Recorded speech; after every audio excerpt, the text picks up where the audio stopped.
Hello बच्चों, कैसे हैं आप सब।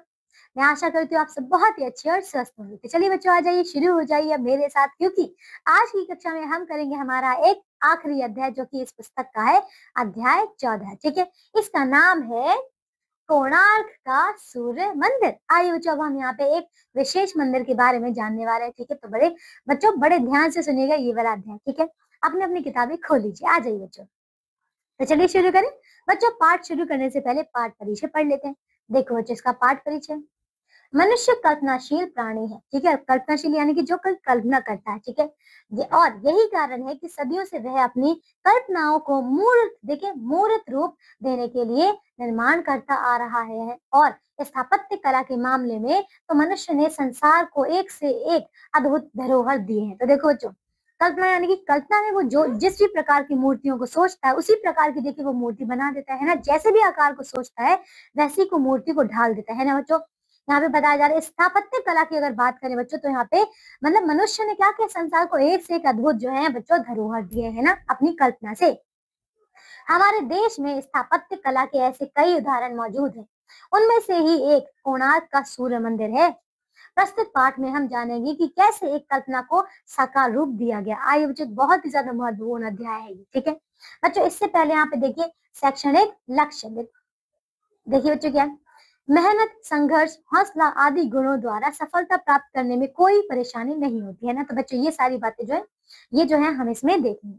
आइए अब देखो यहाँ पे ये वाला शुरू करते। देखिए, सैकड़ों वर्ष पुरानी बात है।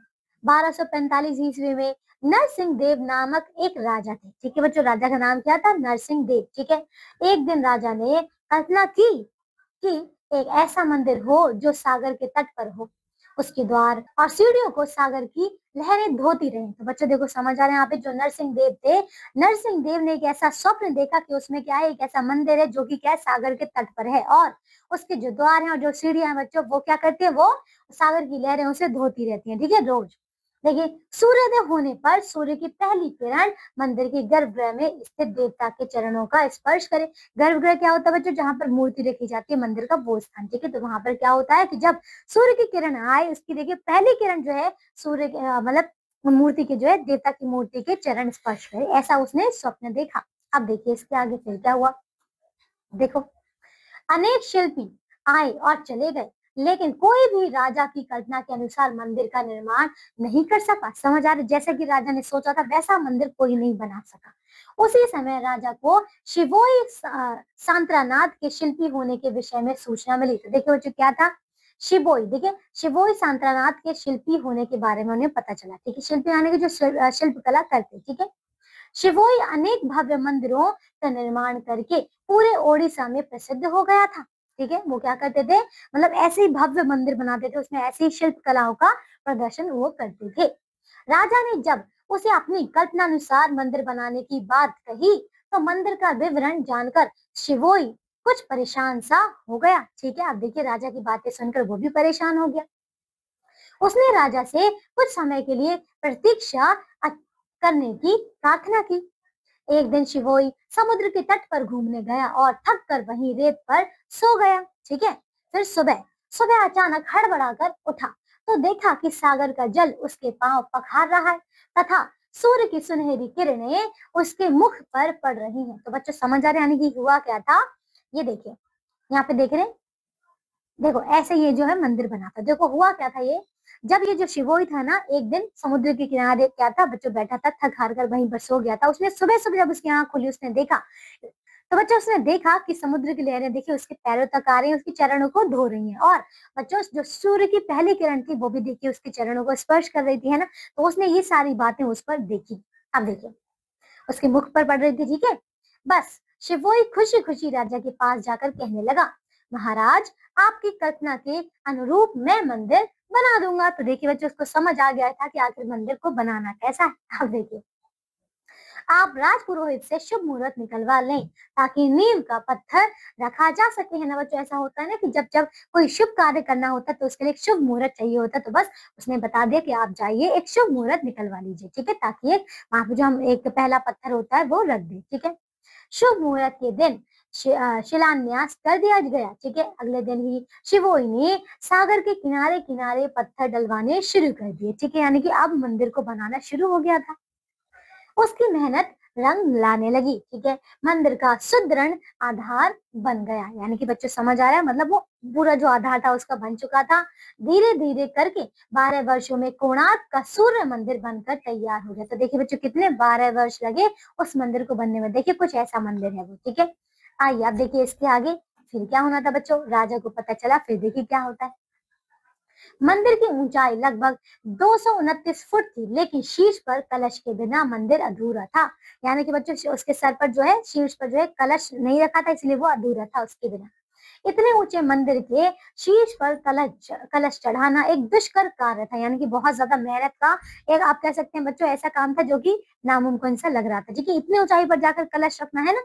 देखिए शिवोई के साथियों में से कोई भी इस जोखिम भरे काम को करने के लिए तैयार नहीं हुआ, है ना बच्चों। देखिए कोई भी वहां पे इस कार्य को करने के लिए तैयार नहीं हुआ। आप देखिए इसके आगे फिर क्या हुआ, आखिर कौन रखता है वो कलश, आइए देखिए। शिल्पी शिवोई एक बार फिर उलझन में फंस गया। उसे समझ में नहीं आया कि आखिर फिर क्या किया जाए। उधर राजा की बेचैनी और क्रोध बढ़ता जा रहा था। उसने आदेश दिया, यदि मंदिर का कार्य शीघ्र पूरा नहीं किया गया तो शिवोई को मृत्यु दंड दे दिया जाएगा, ऐसा उसने कहा। ठीक है, आगे देखिए। शिल्पी शिवोई का एक सहायक था विशु। विशु 12 वर्षों से लगातार शिवोई के साथ मंदिर निर्माण में लगा था। ठीक है, यानी कि वो उसके साथ ही सहायता कर रहा था।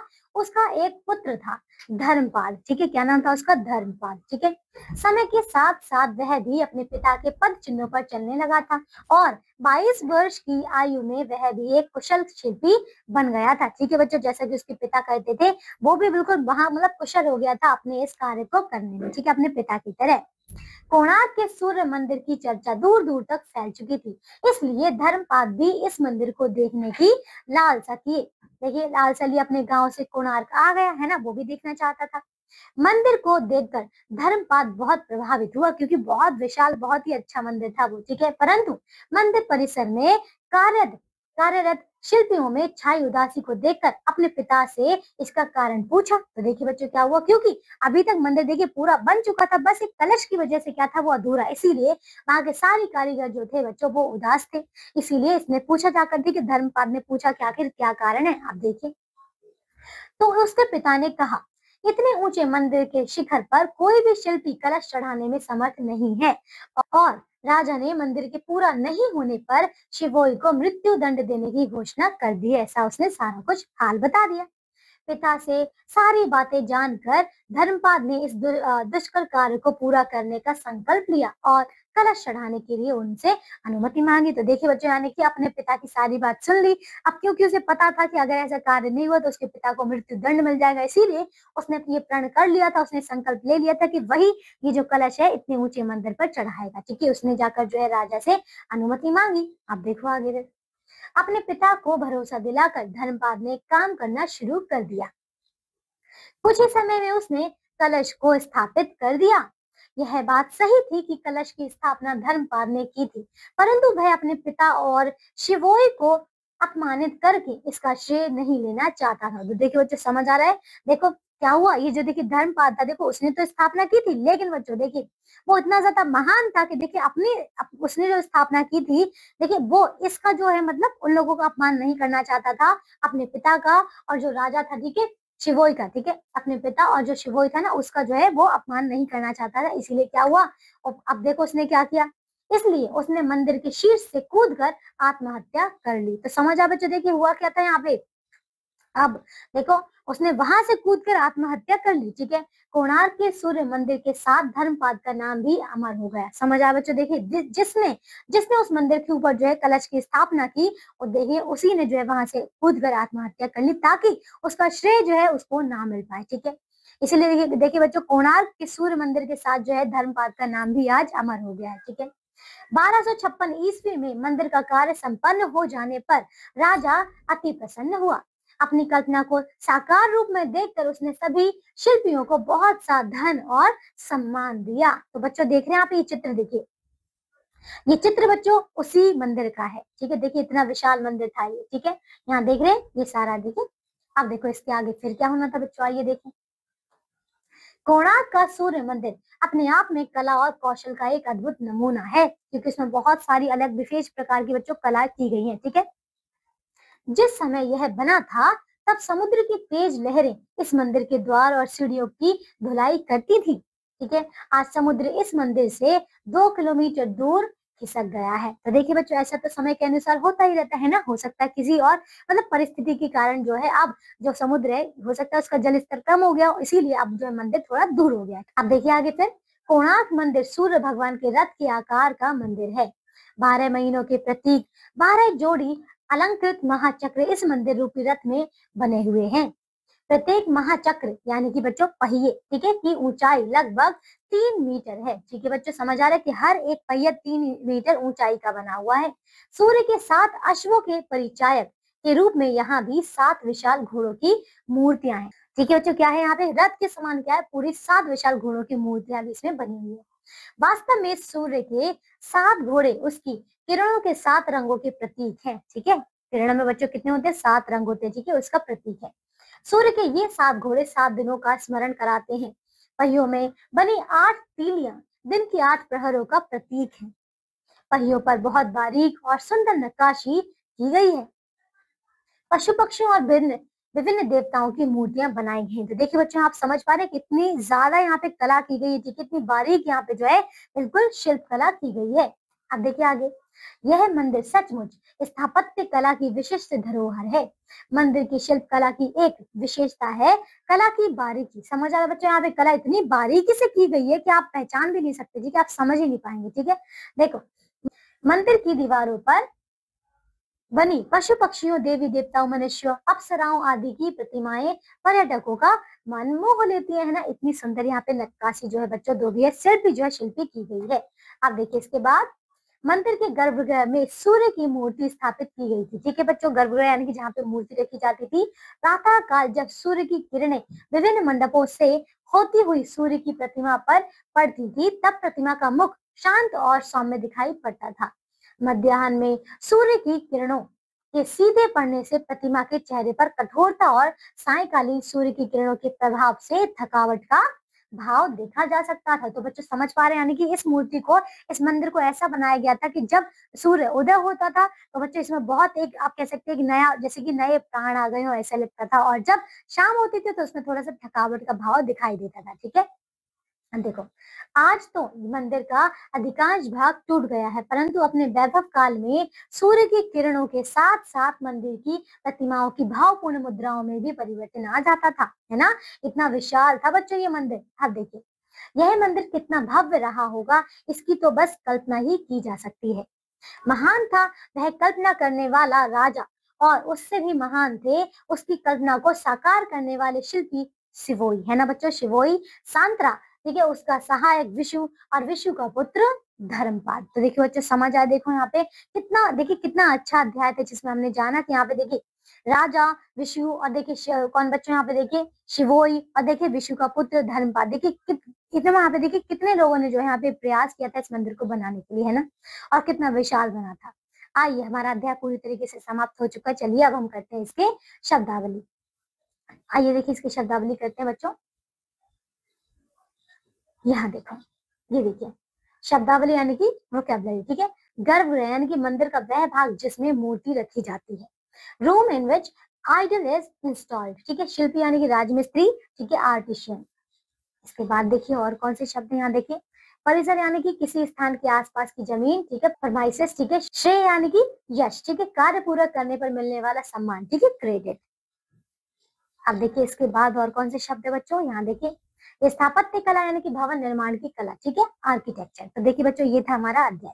अब आइए बच्चों हम इसे भी पढ़ते हैं, ठीक है, यह भी जाने, बहुत ही ज्यादा महत्वपूर्ण बातें हमें यहाँ पे दी गई, आइए ना पढ़ते हैं। देखो, कोणार्क के सूर्य मंदिर के निर्माण में 1200 शिल्पकारों ने कार्य किया था।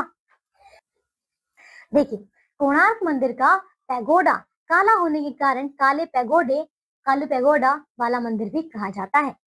यह उड़ीसा का एकमात्र मंदिर है जो यूनेस्को में शामिल है। यह मंदिर लाल बलुआ और ग्रेनाइट पत्थरों से बना है। यह मंदिर वास्तव में चंद्रभागा नदी के मुख में बनाया गया है। यह मंदिर परिसर लगभग 26 एकड़ में फैला हुआ है। तो देखिए बच्चों, इतना विशाल, इतना भारी मंदिर है ये, ठीक है। अब देखिए इसके आगे आपको दिए गए बच्चों अभ्यास के प्रश्न होते हैं, तो इनको बहुत अच्छी तरीके से आप सभी पूर्ण करिएगा, ठीक है। तो बच्चों, हमारा अध्याय जो है अब पूरी तरीके से समाप्त हो चुका है। मैं आशा करती हूँ आपको इस मंदिर के बारे में जानकर बहुत अच्छा लगा होगा, है ना। तो अगर आप लोग भी कभी जाते हैं घूमने के लिए, तो आप इस जगह पर अवश्य ही जाइएगा, ठीक है बच्चों। तो चलिए, आज की कक्षा के लिए सिर्फ और सिर्फ इतना ही। अब हम मिलेंगे बच्चों आपकी एक अगली कक्षा में एक नई पुस्तक के साथ, क्योंकि आपका ये पूरा अध्याय अब समाप्त हो चुका है और हमारी पुस्तक भी समाप्त हो चुकी है बच्चों। आपको क्या करना है, अब आपको परीक्षा के लिए तैयारी करनी है, ठीक है। तो इन सारे अध्यायों को, इनके प्रश्नोत्तर को अच्छी तरीके से याद करिएगा, ठीक है। और बच्चों, अपनी परीक्षा में अच्छे अंक प्राप्त करिएगा। तब तक के लिए बच्चों, आपकी परीक्षा के लिए ऑल द बेस्ट। बाय।